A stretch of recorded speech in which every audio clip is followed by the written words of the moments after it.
Hey there, friends. Welcome back. I apologize for my absence over the past few months.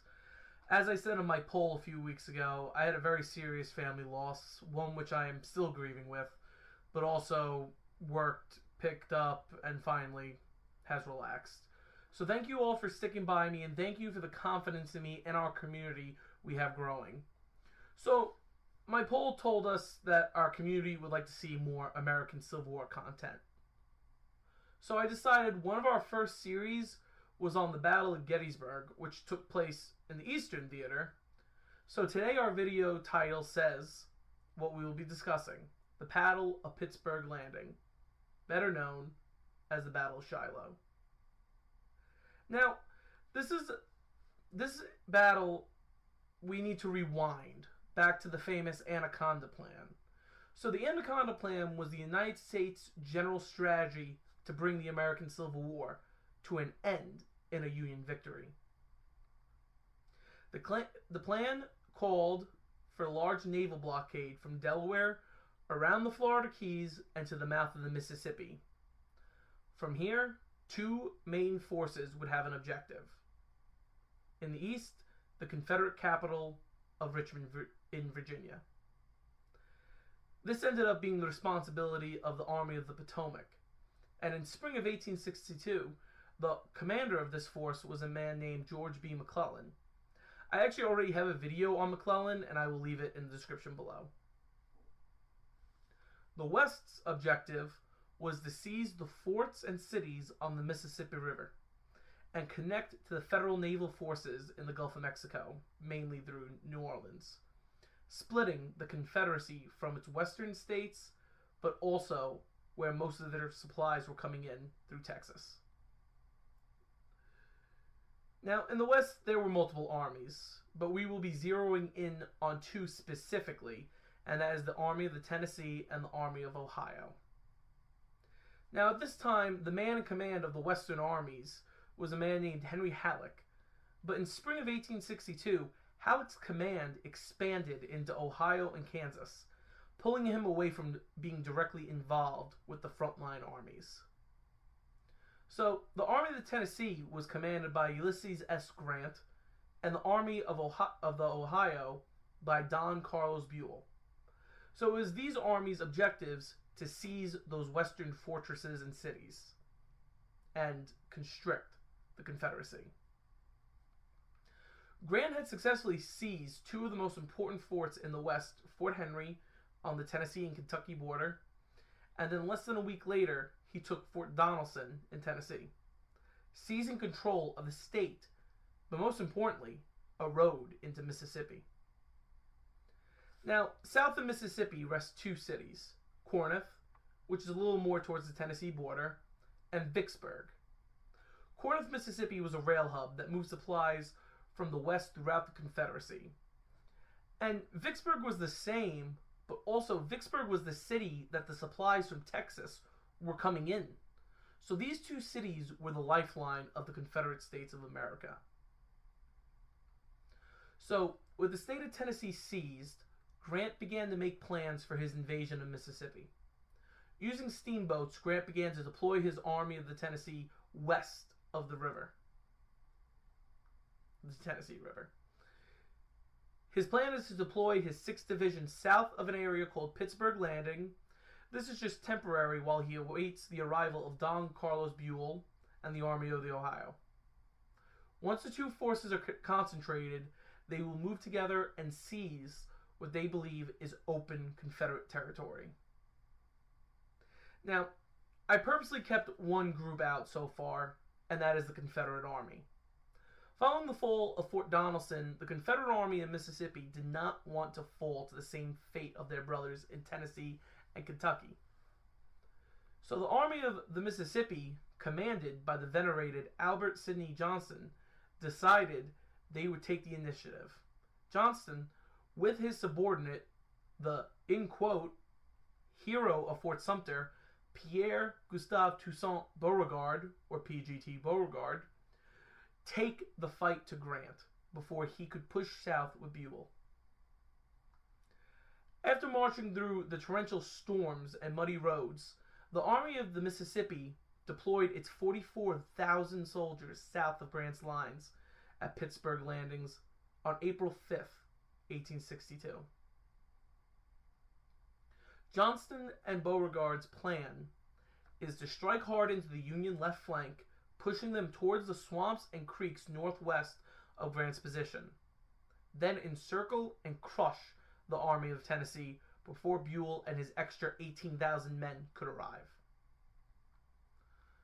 Grant's army, of about 44,000 men, formed in the following positions, holding the ground near Shiloh Church. Now, before I tell you the outline, I want to tell you the irony of the name Shiloh. Shiloh actually is a biblical name meaning a place of peace. So sitting in front of Shiloh Church sits General William Tecumseh Sherman and his 5th Division protecting the Union right flank. Next to him to the left is General Benjamin Prentiss and his 6th Division. Then, on holding the left flank anchored on the Tennessee River, was a brigade of Sherman's division commanded by Colonel David Stewart. Resting behind Sherman was General John A. McClernand and his 1st Division. To his north, around Pittsburg Landing, is General W.H.L. Wallace and his 2nd Division. Then to the south of Pittsburg Landing, behind Stewart's brigade, rested General Stephen A. Hurlbut and his 4th Division. The only divisions not present is that of General Lew Wallace, later famous for writing Ben-Hur, and his 3rd Division, which had been encamped northwest at Crump's Landing, approximately 5 miles away.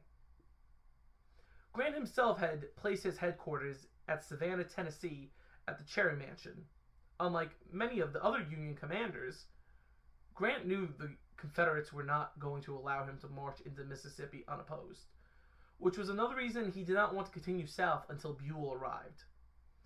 He had one edge on his side, however, and it was the USS Tyler and the USS Lexington, 2 U.S. Navy gunboats that were resting in the Tennessee River.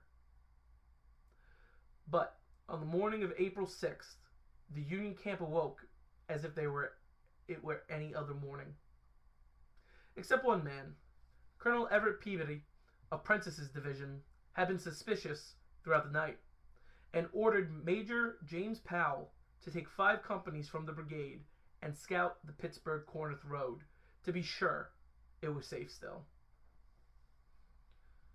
So about 5 o'clock in the morning, the detachment made their way down the road. At first things were fine until they came to Fraley Field. In the forest south of Fraley Field, the men of Confederate General S.A.M. Wood's skirmishers rested. Upon seeing the patrol advancing, they opened fire on the Union troops. At 5:30, after hearing the skirmish take place at Fraley Field, General Johnston knew the element of surprise was now gone, and delivered a message to all his corps commanders to begin the general attack. After an hour coordinating his 4 corps, the Confederates smashed into the Union encampment, firing artillery on their unexpected enemy. Back in Savannah, Grant was having breakfast, of all things. Upon hearing the artillery, he calmly placed his paper down and said, "Gentlemen, the ball is in motion." Quickly he and his staff jumped on a steamer heading towards Pittsburg Landing.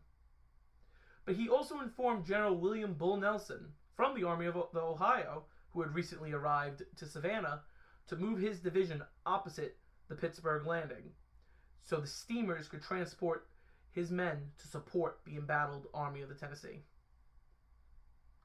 Meanwhile, Sherman and Prentiss finally were realizing these were not skirmishers, as they earlier believed. Instead, it was a full-out assault by the Army of the Mississippi. Sherman himself being shot in the hand and shoulder. However, he held his position as fiercely as possible, taking on the full might of Bragg's corps, which was stretching his position out from the creek northwest to Prentiss's right flank. However, after wave after wave of Confederate infantry, Sherman slowly began to withdraw his division north of Shiloh Church. McClernand moved his division into the growing gap between Sherman and Prentiss that was continuously widening. Prentiss himself ordered his division to pull back towards the Hamburg-Purdy Road, while Bragg's corps kept pressure on the division.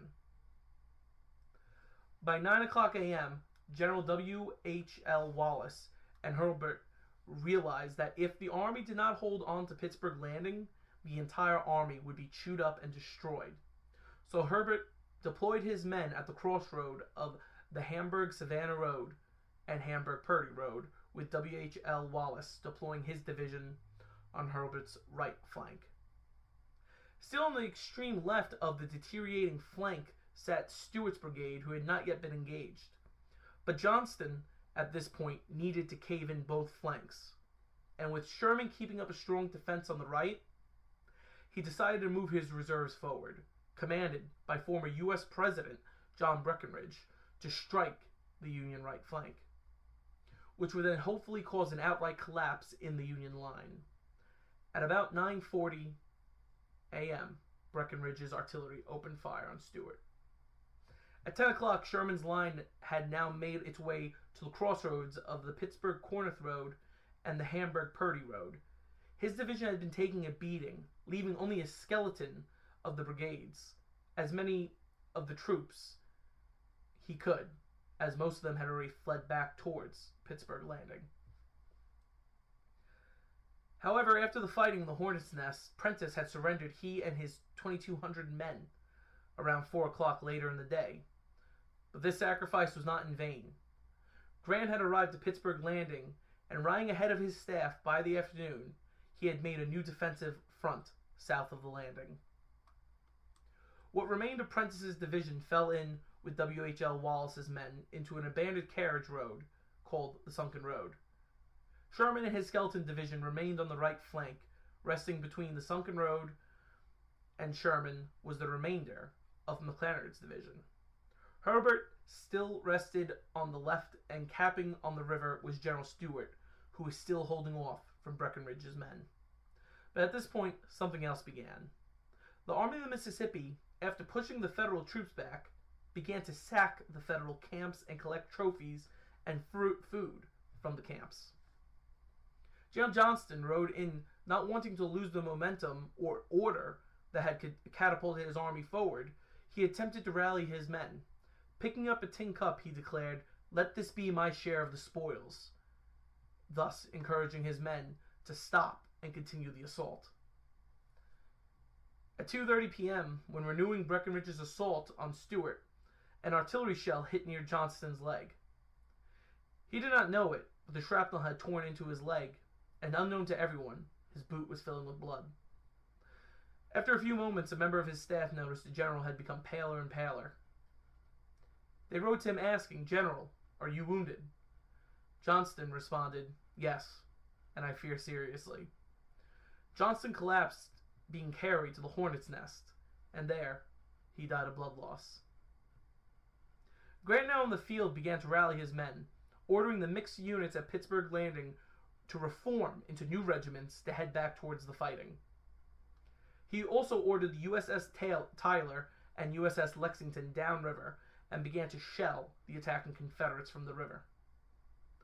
Beauregard, at this point, now sole commander, decided as night began to fall across the field, it was time to hold the assault. They had made great strides through the day, and with the capture of Prentiss's division, in his eyes, the Union army was bloodied and not capable of holding off another attack. However, it was quite the opposite. General Buell's army was arriving and attempting to make its way across the river to reinforce the embattled Army of the Tennessee. But now we come to an extremely controversial moment in the Union side, and that is the actions of General Lew Wallace. When the battle began, early on the 6th of April, Grant gave orders to Lew Wallace to move his 5,800 men towards the fighting. Now, it's unknown what happened, or what decisions were actually made, but Wallace did not move his division at 2:30 p.m. Grant sent another rider questioning why no movement was made. Wallace, apparently confused at the rider's reports of the fighting, sent his cavalry to scout the position. Upon finding out, Wallace finally moved his division towards Pittsburg Landing using the river road, finally deploying on the far right flank that night.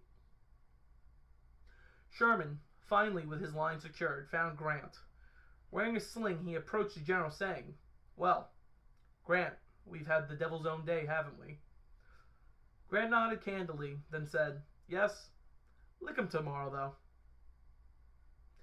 Thanks again, friends. I'm happy to be back with you all. Next time, we'll be discussing April 7th and the aftermath of the battle, and how it had a general effect on the war overall. Thanks again for watching. If you enjoyed, please like, share, and comment. If you're new to the channel, please subscribe and join this growing community. I greatly appreciate it. And I know I didn't go deep in detail, but that's what the series like this are for. Following this, I'll be doing my bio series, same way I did with Gettysburg, on key players and units and so on. And then we'll move to our next battle. Thanks again, and we'll see you in the next one.